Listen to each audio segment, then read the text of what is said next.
My name is David Molian, and I'm the Director of the Business Growth and Development Programme at Cranfield, or BGP as we call it.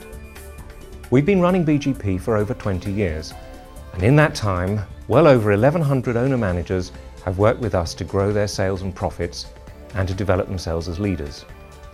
During that time, we've observed 10 key characteristics that distinguish fast-growth businesses from the rest. The high achievers make these the building blocks of their success. In this series of short videos, we feature each of these in turn, and past participants on BGP describe how focusing on these aspects have impacted on them and their businesses. It takes passion and commitment to start a business. It takes even greater passion and commitment to keep that business going through good times and bad. Successful owner-managers understand the need to maintain that energy and how to re-enthuse themselves for the next stage of growth.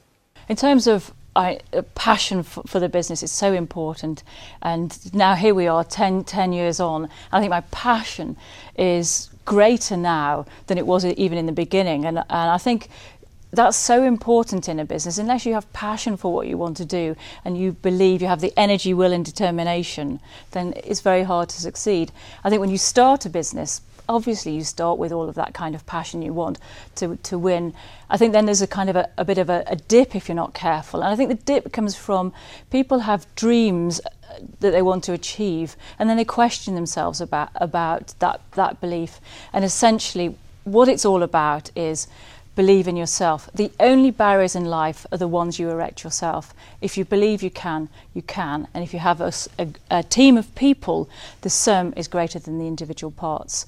And that keeps my passion burning. I think after so many years of working in the hotel, nearly 20 years, so many of the ideas that I'd had at the beginning had either worked or they hadn't, but they weren't fresh and exciting anymore. And it's really difficult to work for 20 years in the same business without somebody to send you on courses and to motivate you. I don't have an employer to be watching my career for me. And keeping up your own sense of drive and freshness about the job is really difficult. And coming on the BGP, where I was surrounded by new ideas and new influences and the enthusiasm of my colleagues on the course, completely reinvigorated me, and I realised how lucky I am to have this great business, which is fun and exciting to work in. And I think my sort of renewed enthusiasm for it has come through and affected the staff, and there's a real buzz about it now.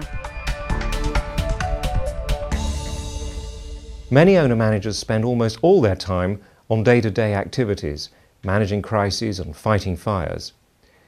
Your business can only grow if you make the transition from working in the business to working on the business. This means learning to let go and to spending increasing amounts of time on planning and shaping your business for tomorrow.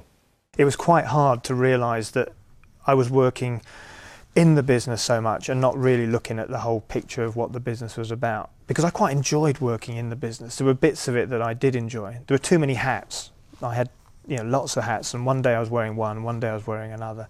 But ultimately, I enjoyed some of the bits I was doing. But then I realised that actually the business was suffering because I couldn't get an overview. I couldn't see everything that needed doing. And for me, moving from that kind of being the person who was hands-on to being the person who left it alone was quite hard. Not so much the obvious things, not so much actually the letting go, but the feelings of kind of, well, what do I do? Okay, I'm not doing that particular part of the job now, what should I be doing? And kind of learning how that change had to be managed in myself was probably the hardest thing. Because we can all manage change in other people, but actually managing the change in yourself is very hard. We were like meddlers, basically. So, we would be sitting next to other architects in our office, sort of going, let's do this, let's do it this way, let's do it this way. And we did this kind of hero, artisan, meddler thing. And it took a while before we really started to become a strategist, but it sort of, at least the concept was, was given to us at BGP. And then 6 months after that, it really started to actually work in practice.